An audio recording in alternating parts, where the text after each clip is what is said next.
Welcome to First Parish. My name is Joe Ayub. Contrary to what the order of service says, I am not Leslie McPherson. And I'm a member of the worship committee. First Parish is a vibrant, welcoming congregation that welcomes people to grow deep faith and take bold action. We're so glad you're here with us today. Our sanctuary is made holy by your presence. If you are with us for the first time, take a welcome packet from the pew rack. There is information about our services and childcare. If you fill out the yellow card inside the packet and drop it in the offering plate, you'll receive our weekly email newsletter, which can help to help us get to know you better. The two greeters today are in the back, Ruth and Charlie. Ruth and Charlie, who are waving now. They will be standing at the back at the end of the service. If you have any questions or you'd like to join us for coffee hour, they will bring you over. We strive to make our worship experience accessible to people of all ages and abilities. Please see the welcome card in your pew for more information on this, or speak with an usher. The work of our faith is done both in and out of worship. So I draw your attention to the printed announcements that came with the order of worship. These announcements are important news of our community life, so please read them carefully. There is one additional announcement. First Parish member India Ennis has returned home after back surgery. And she's here today. Oh, okay. There she is. And she, good. She would welcome visits, meals, and household help. Please sign up through the Lots of Helping Hands site to be a part of her care team. Extending a generous welcome is a spiritual practice, and I invite us all to extend that welcome to our neighbors by taking a few minutes and greeting them warmly.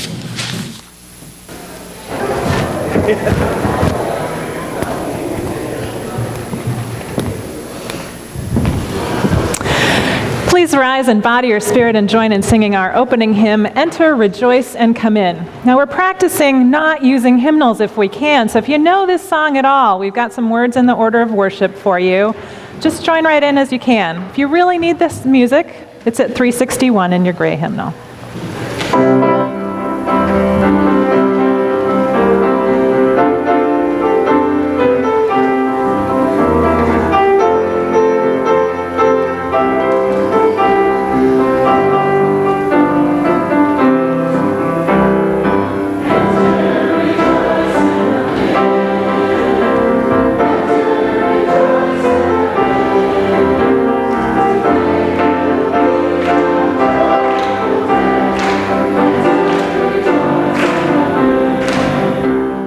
Nicholas Gurn will help us light the flame of our community this morning.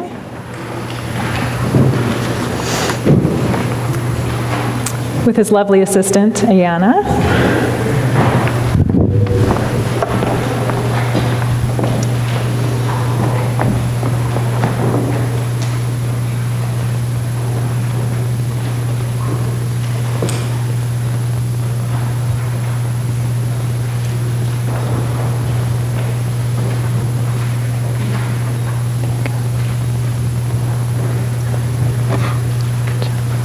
And we say together the call to worship printed in your order of service. Come, let us gather. We gather to celebrate the sacred within and among us. We come to seek spiritual growth and understanding. We strive to practice acceptance, forgiveness, and love. Together, we work to build a world with justice and compassion. Come, let us gather together.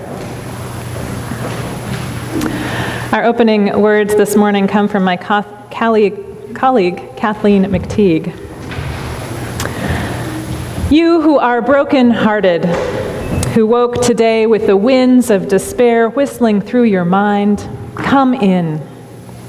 You who are brave but wounded, limping through life and hurting with every step, Come in. You who are fearful, who live in shadows hovering over your shoulders, come in. This place is sanctuary, and it is for you. You who are filled with happiness, whose abundance overflows, come in. You who walk through the world with lightness and grace, who awoke this morning with strength and hope, who have everything to give, come in. This place is your calling, a riverbank to channel the sweet waters of your life, the place where you are called by the world's need. Here we offer in love. Here we receive in gratitude. Here we make a circle from the great gifts of breath, attention, and purpose. Come in.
Our story this morning is the story of the Reverend Joseph Tuckerman. Has anybody heard of Joseph Tuckerman? Anyone? Thanks, Eric. Another clergy person in the room. On a cold January day in 1778, more than 200 years ago, while the United States was still fighting its war for independence from Great Britain, a baby boy was born in Boston. His name was Joseph.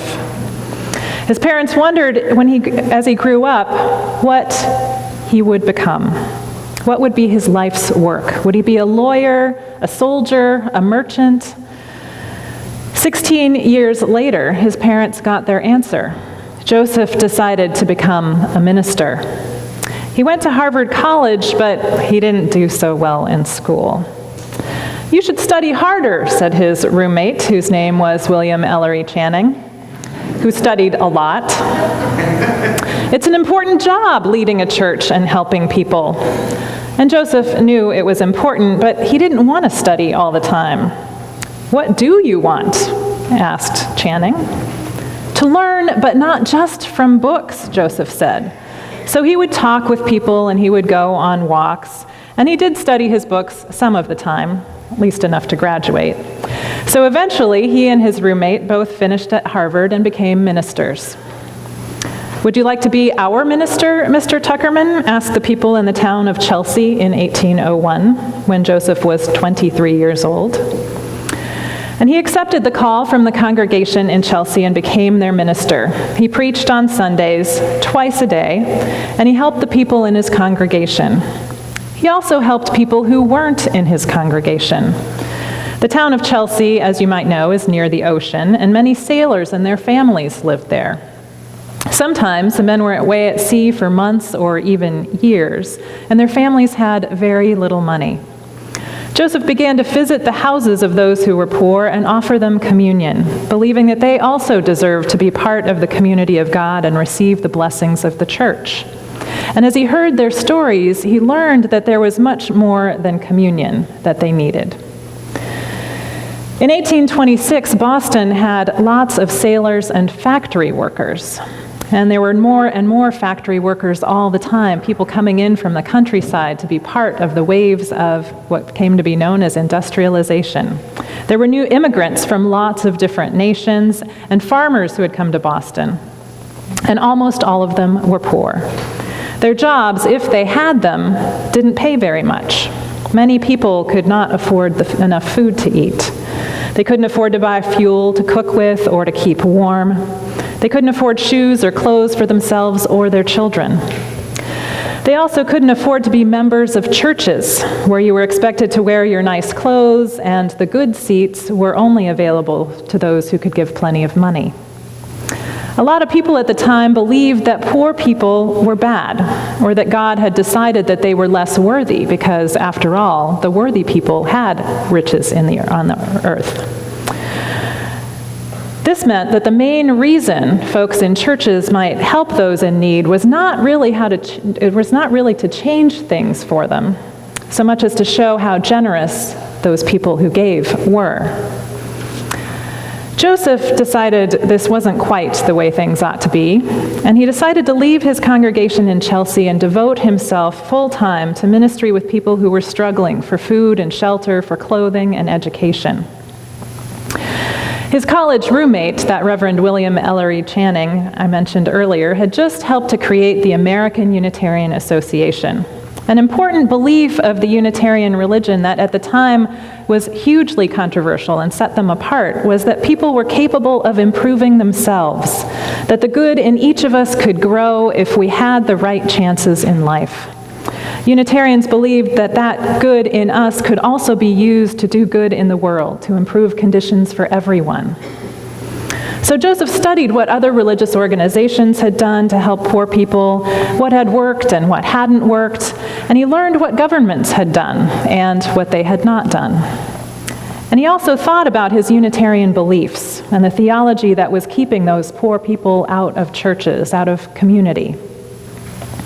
He had read the Bible, and he knew that Jesus had said that we should help one another, especially the hungry, the sick, the poor. He knew Jesus had been kind to everyone, even thieves and people who drank too much, and he had preached that we must do likewise. Tuckerman believed in that message of Jesus, and he believed that it's our duty to create a just society, one that treats everyone fairly. He believed everyone should be encouraged to become the person they could best be, not the circumstances they were born into. And he knew he still needed more information about how to help those folks. So he walked up and down the streets of Boston and along its waterfront, and he talked to the people. "What do you need?" he asked. Food, they would answer, or sometimes clothes, blankets, shoes, medicine, a crutch for a brother who had lost a leg in a factory accident, wood to burn, to keep warm, to cook, or even a stove to cook on or a pot to cook in. They needed almost everything, and Joseph tried to bring them what they asked for. "Thank you," they said. "Thank you for asking. No one's ever asked us before." So Tuckerman listened some more. He learned stories of fathers who had gotten hurt at work and died, and families that had been told to leave their homes because they didn't have the money for rent. He heard stories of blind people who were slowly starving to death in their rooms. He heard stories of children 4 and 5 years old working long hours every day, and of elderly people who were left all alone. Helping hundreds of poor people was a service that could use a lot of hands, he realized, and a lot of hearts. And so he was glad to work with friends such as other ministers and congregations in Boston that had also been helping poor people. And in 1834, Joseph and the American Unitarian Association started an organization called the Benevolent Fraternity of Unitarian Churches. The Ben Frat, which was its nickname, helped the churches work together so each neighborhood in Boston had a place for people to get food and clothes. And as the years went by, the Ben Frat provided more than just food and clothes. They listened to what people said they needed in order to help themselves. It's volunteered, offers schools for the children, summer camps away from the city, and 5 chapels where people could worship on Sunday. Joseph Tuckerman died in 1840 when he was 62 years old, but his social service still lives on.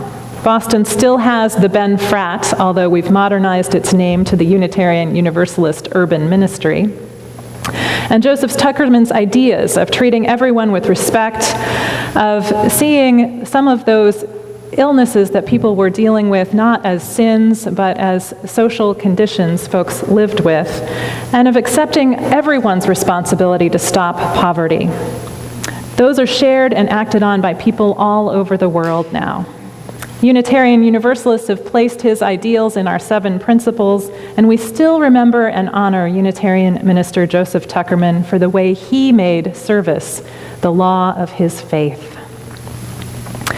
Now, all of us in the congregation, kids and grown-ups, are going to be talking about how we make service an essential part of our faith this morning. And we're going to sing the children and adults who are in our religious exploration program to their classes with Spirit Says Sing. And we'll sing the verses and invite you all to make your way to your classes. Newcomers who are interested in classes can, in what class your child might go to, can see Julie Baker, whose hand is up and who's wearing a lovely black hat.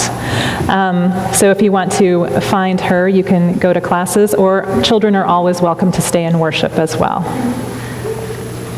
Let's sing, shall we?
I did not intend to be here, speaking from a pulpit, serving a congregation. When I sent my applications to seminaries and divinity schools nearly 20 years ago, it was because I wanted to do feminist biblical studies. I intended to be an academic. Once I arrived at divinity school, though, I was confronted by a choice between a life in the halls of academia, which would have involved studying a lot of ancient Greek, and a life devoted to the bonds of community, little less Greek. It was the story and continued legacy of Joseph Tuckerman's ministry that tipped the balance toward being here with you today for me. I encountered his ministry as I began to do field work for my Master of Divinity degree. My job was to coordinate the relationships between suburban congregations and volunteers in the urban ministries programs in Roxbury, that UU Urban Ministry, the modernized name for the benevolent fraternity Tuckerman founded. A year later, I would find myself serving as the director of a domestic violence shelter, Renewal House, another of their programs. And walking that path, living that question of how to bring those who lived with some level of privilege into encounters with those who had so much less, has remained one of the central questions of my ministry. I believe it's also one of the central questions of our human future. The question of how we care for each other, of how we morally, ethically, spiritually honor the fact of our connection with all people, all beings on the planet, and with the planet itself. It's not just for philosophers and theologians. We couldn't hear it any more loudly than in the news reports of the last few weeks as our national leaders have deepened their standoff over our nation's budget, over the question of health care for all citizens.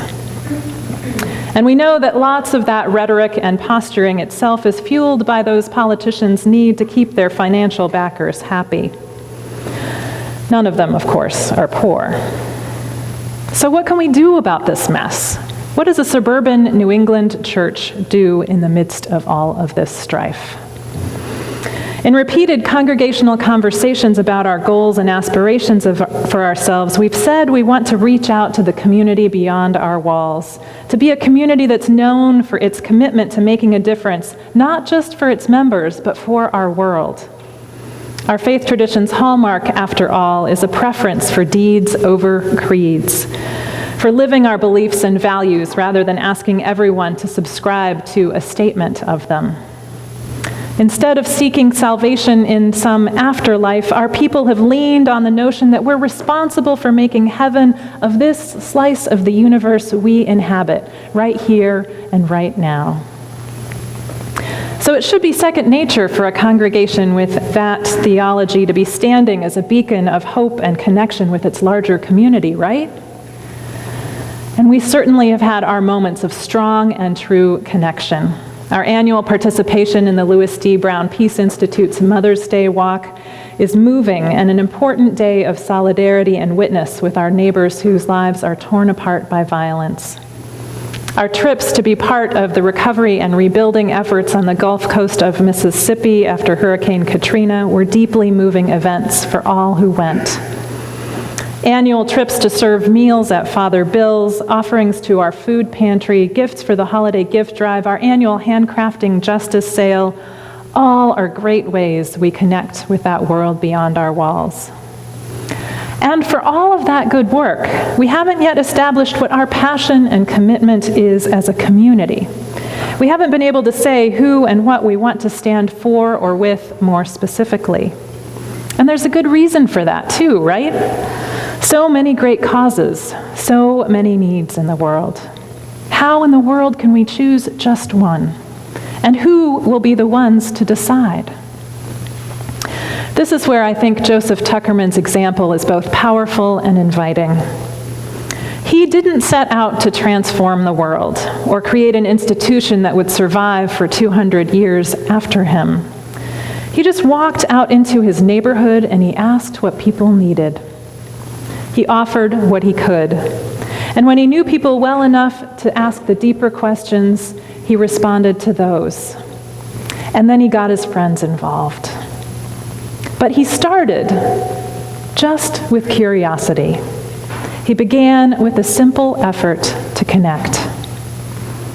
The results were the seeds of public education in this country, as he and others realized that children in poor families wouldn't be able to move past poverty without education. From his work visiting men in jail and families struggling with illness, he's known in some circles as the father of modern social work. But all that took him out of his door was the question, how are my neighbors doing? Many of us are consumed with making ends meet and shuttling kids around, living lives full of commitments to grown children and grandchildren, to career and family, or simply managing our own health. Whatever it is that fills our days and lives, it's easy to become overwhelmed by the question of how we, individually or as a church community, might make some small difference. We love the value of living our faith in terms of our connection with our neighbors beyond the easy reach. But where will we find the time? And how will we find the path? And which way will be right? There's always the Tuckerman way, which is also the way of engaged Buddhism and probably has expressions in lots of other faiths as well. Buddhist teacher Pema Chodron writes, "We do not set out to save the world. We set out to wonder how other people are doing and to reflect how our actions affect other people's hearts." The thing that all of the ills of the world have in common, all of those causes we might be torn between, is that they're rooted in the same mistake, or what our forebears might have called sin. That of setting ourselves apart and allowing some people or beings or the planet itself to be used for the gain of others. Any step toward connection in any of the realms where there is the pain of that separation is a step toward healing ourselves and our world, no matter how small, no matter how intimate. Joanna Macy and David Corton call this phenomenon happening all around the world the Great Turning, an intentional movement away from the mechanistic industrial society toward a life-sustaining civilization. They call it a revolution, and they say it's happening because people are realizing that our needs can be met without destroying our world. We have all that we need. We have the technological skill, the material resources, the human capacity. It's just a matter of summoning our attention toward the power of being part of that life-sustaining global community. It sounds a little new agey, right? But what's most compelling to me about it is that Macy and Corton talk about this not as a pipe dream, but as a viable reality that's already underway right now. It's underway every time we make that effort to connect with a neighbor. The more we have an opportunity to connect with each other, the stories of what it was like to connect with our neighbor, the more we build an alternate story, the more we build an alternate world. This morning, we're asking everyone in the congregation, children included, to make a pledge to service in the community beyond our walls. Consider this an opportunity to take your wondering about your neighbors into action. Simply write down one thing that you will do during this church year between now and next May. You've got lots of time. That will be of service in the larger community. We've included a list of places to serve if you find yourself stumped or you want to explore beyond what you normally do that is of service. But you can also list something you already do regularly or that you've wanted to do that isn't on the list. Make a daily connection with someone who's asking for money on the street. Pick up litter as you walk through a neighborhood other than your own. Work with an organization you've been meaning to connect with but haven't yet. We're looking to collect that breadth of inspirations and passions that you all have. And we know you have wide variations in how much you have to give of your time, of your money, of yourselves. Just list something you can and will do.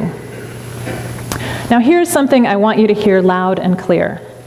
If you are in a place in your life where the idea of taking on one more thing starts to make you hyperventilate, or you're in need yourself of the kind of support we're attempting to offer, please don't take on any more. Cheerful givers are what we're after. So if you won't be able to give with a glad heart or from a place that is grounded and feels good, sit this one out, not just for everyone's sake. So if you need a little time to think about what your pledge will be, take your card home and return it in the next couple of weeks. We'll be collecting them until October 20th, and then we hope to connect folks who are doing similar things to each other, and we'll be offering opportunities as the year goes on for us to share the stories about what we did and what it felt like, as we continue in the congregation to consider what we as a whole might take on together. Can we do that? Can we make that pledge?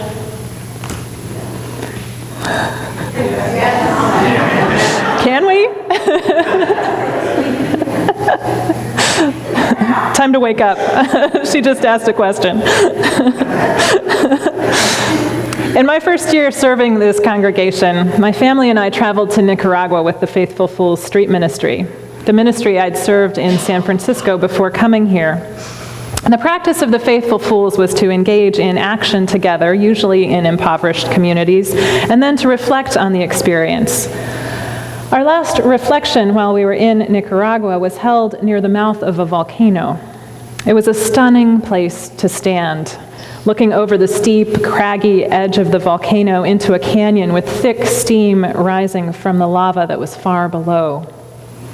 As we gathered there, I was struck by how much that scene was like the spiritual quest. There's this fire deep within, but we don't usually get to see it clearly.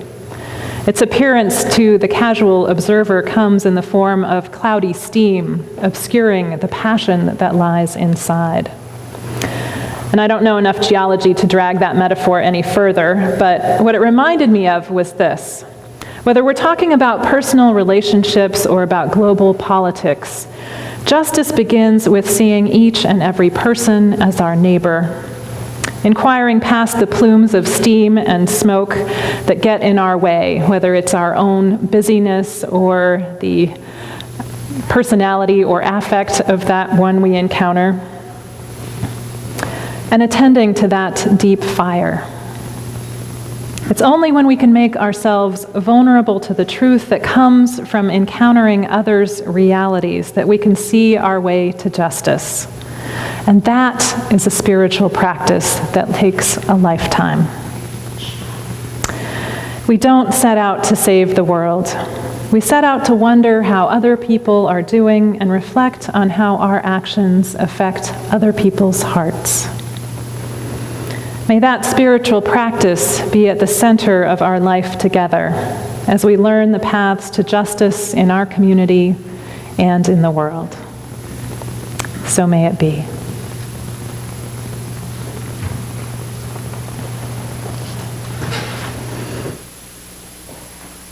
Let's enter into our time of prayer and meditation with the meditation on breathing. We'll invite the congregation to begin the melody line. And then Frank and Claudia are going to help us with the parts.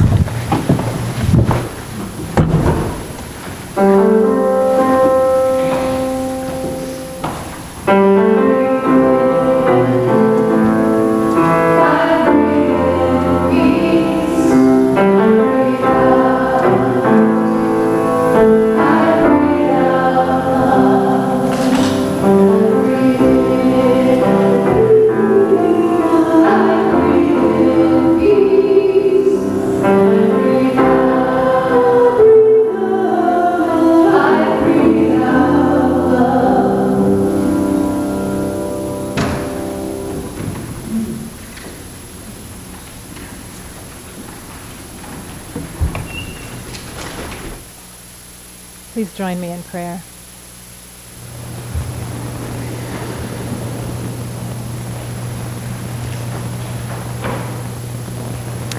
Source of life, weaver of our hopes and dreams, comfort in all sorrow, draw near to us.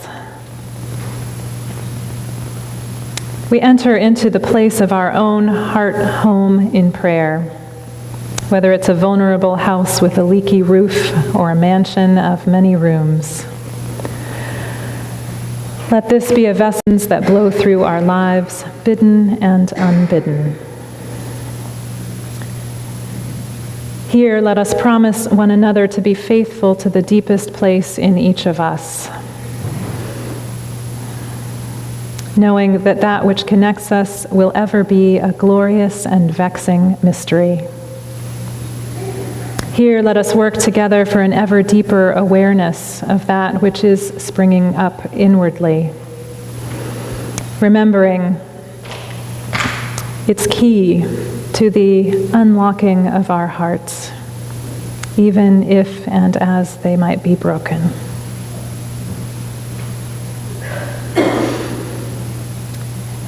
This morning, we lift up especially these joys and sorrows of this community. We hold in our hearts the Harnden family, the family of our sexton Kevin, as they wait for further information about Barbara's tumor and treatment.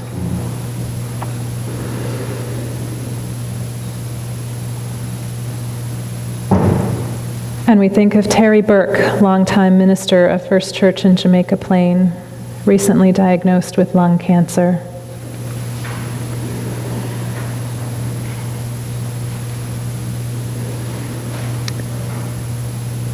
And we hold up thoughts for Pam Wells' family,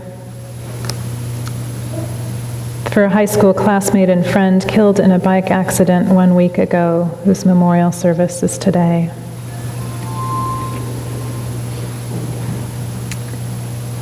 And India asks that we join with the Jubilee Adventist Church today in praying for her hospital roommate, Ina, in a speedy recovery. And we lift up joys as well, and prayers for further healing for India herself, for the fact that she is with us today. And we lift up the great joy of the accomplishment of Eric Dawson's ministry at Peace First in releasing its first Nobel Prize for children, for youth peacemakers in the coming weeks. We share our joy at all that is turning in us with this turning of the seasons. And here we remember that even when our hearts are moved by all that is aching in the world and all that is aching in us, and bursting forth with the joy of possibility of new life, that there is a love deeper than all words, a passion stronger than our faith can even comprehend, that never breaks faith with us and never will. Here we work to keep faith with that transforming love, remembering that life can be saved from all that threatens it, by even small bands of people choosing to put into practice life-giving ways, walking gently on this earth and with our neighbors. Let love in action, the power of community, be the ground of our hope, the reason we can be bold in seeking to fulfill this promise. We sit with our own hearts in the quiet of this gathering for a few moments of silent meditation.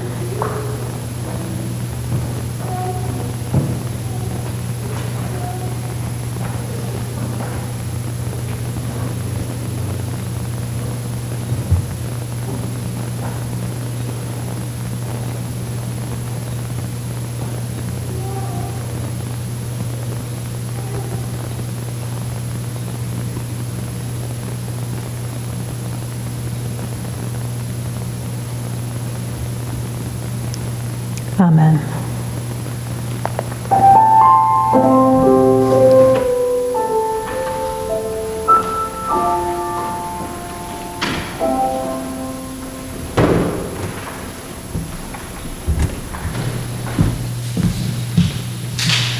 Hi, everybody. Several years ago, I participated in the Leap of Faith program with First Parish. Leap of Faith is a program sponsored by the Unitarian Universalist Association, whereby a larger congregation mentors a smaller congregation. So I went to Richmond, which is where our mentor congregation was, with Tony and Brian and Parisa and Melinda, and we learned about some of the things that they do very well. Totally off topic, we also learned that there's some stuff we do really well too. So one of the things they do really well in Richmond is social justice. I was completely enthralled by their outreach program to the Green Elementary School, which is a public school in Richmond's inner city. They took us on a tour of the school. We met with the principal, who spoke very movingly of how that program had changed and enriched the lives of their children there. While we were there, one of the teachers stopped the volunteer and said, I need someone to help a kid next Tuesday with a math test that he's got on Wednesday. It was all I could do not to raise my hand and say, I'll do it. But my math skills really are sort of third grade level. So then when we went back to the church to learn more from their congregation, I was, as impressed as I was with what the church had done for the school, I was so taken aback by what the school had done for the church. This was a very large congregation, but there were so many people involved in helping this church that they all pulled together in one common purpose. No one was doing the lion's share of the work. Each member of the congregation was giving just a little bit, and that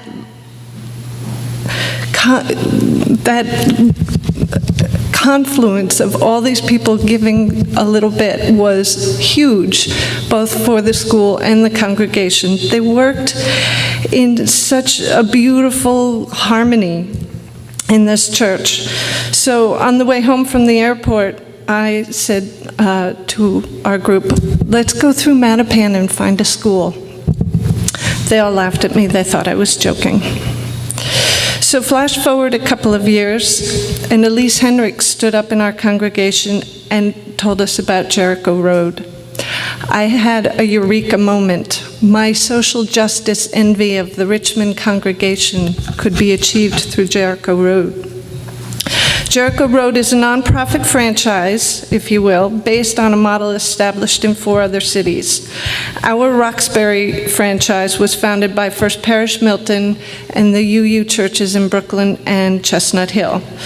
We are housed and partially supported by the Unitarian Universalist Urban Ministry, the Ben Frat, which I didn't know. So the way Jericho Road Roxbury works is it partners volunteers with skills that are needed by nonprofit organizations in Roxbury. There are very many nonprofit organizations in Roxbury that are underfunded and don't have the ability to hire people to do their marketing or do their database work or what have you. So we look for volunteers within our 3 congregations or even outside of them and try to help these nonprofit organizations thrive and accomplish their mission with help from volunteers.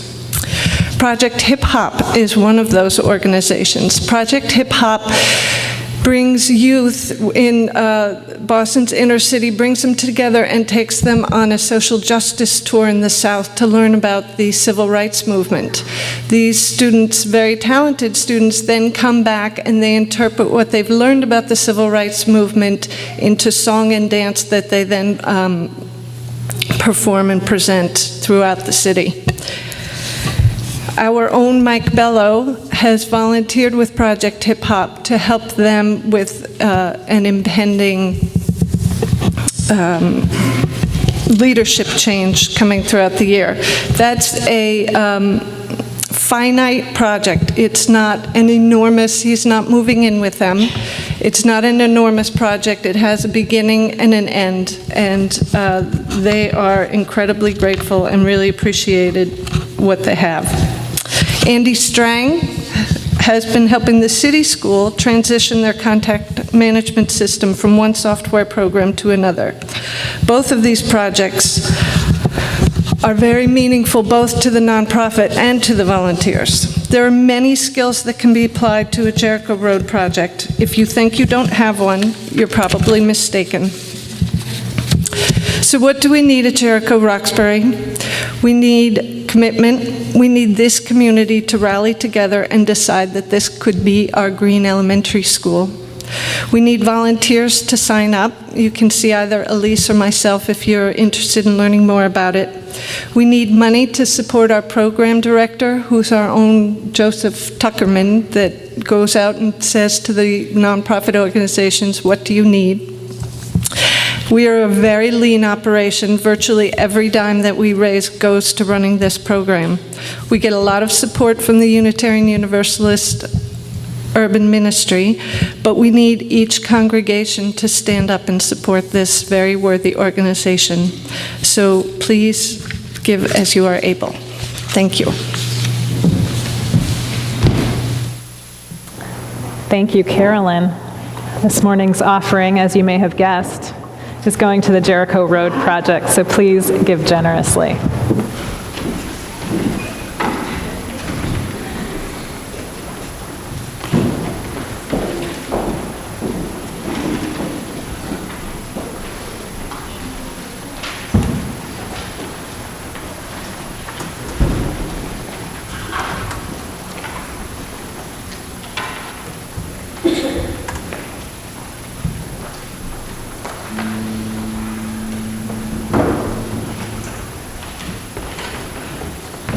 Above my head, I hear music in the air. Up above my head, I hear music in the air. Up above my head, I hear music in the air. And I do believe there's a heaven somewhere.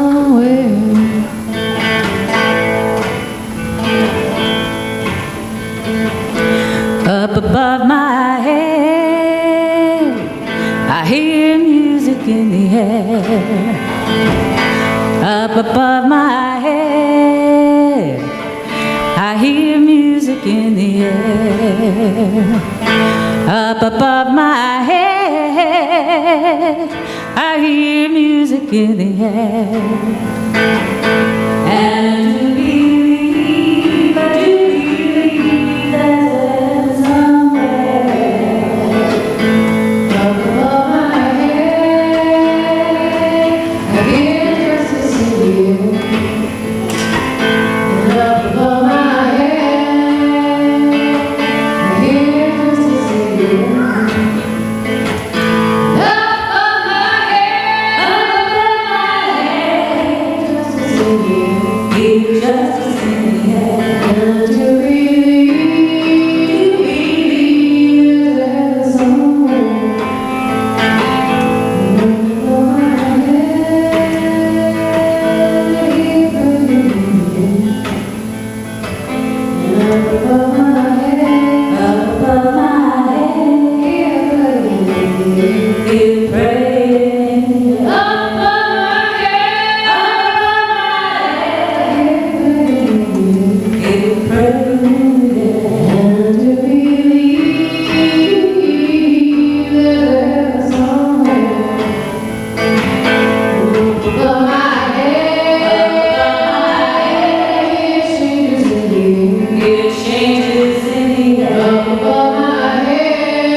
join me in the unison dedication.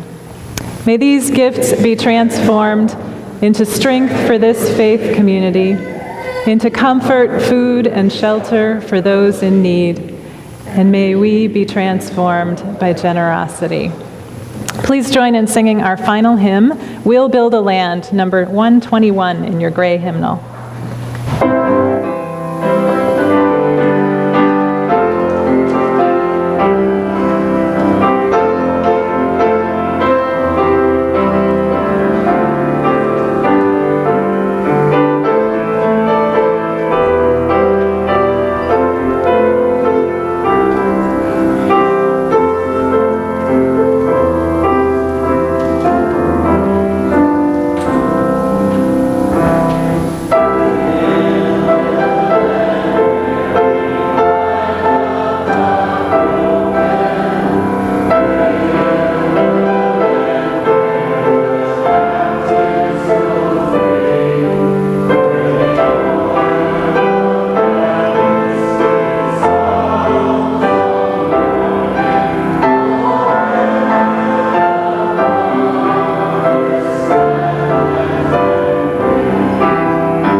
be part of building that land. Let's continue the path that our ancestors have trod. Let us remember these words of Theodore Parker. Be ours a religion which, like sunshine, goes everywhere. Its temple, all space. Its shrine, the good heart. Its creed, all truth. Its ritual, works of love. Its profession of faith, divine living. Go in peace. Return to tell the story.